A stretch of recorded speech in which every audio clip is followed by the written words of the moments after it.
It's Nick's Psychotronic History of Sci-Fi, Part 2. One day I went to the library.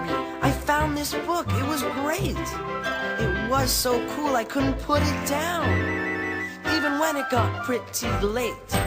That night I had The ultimate story of a split personality, Dr. Jekyll, Jeykll, and Mr. Hyde deals with a scientist who creates a drug which lets out his beastly, suppressed nature. I'm sure you know the story. Henry Jekyll is a good, upstanding member of society, proud to be in it, while under the influence of the drug he becomes Edward Hyde, a nearly caveman-esque monster who goes around sleeping with whores, beating people up, and even murdering random people for no reason other than he likes it.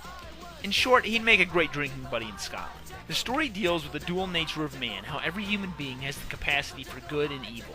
When one tries to throw good far too high into the limelight, their evil nature will become suppressed for a time, but will eventually strike back, lashing out at everyone and everything it can. Really, this is one of the most interpreted works in Victorian literature, as its subtle allegorical meaning can be derived any which way. I like the notion that Hyde is more alive than Jekyll, living life to the fullest and enjoying every minute of it, while Jekyll sits at home and is bored out of his mind.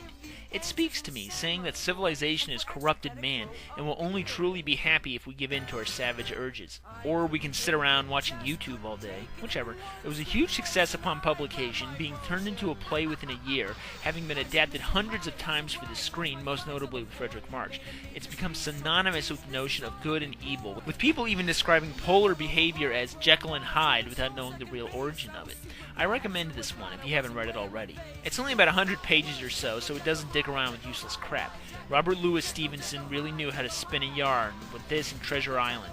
In cities like London, he was a jack of all trades. I saw the book was overdue.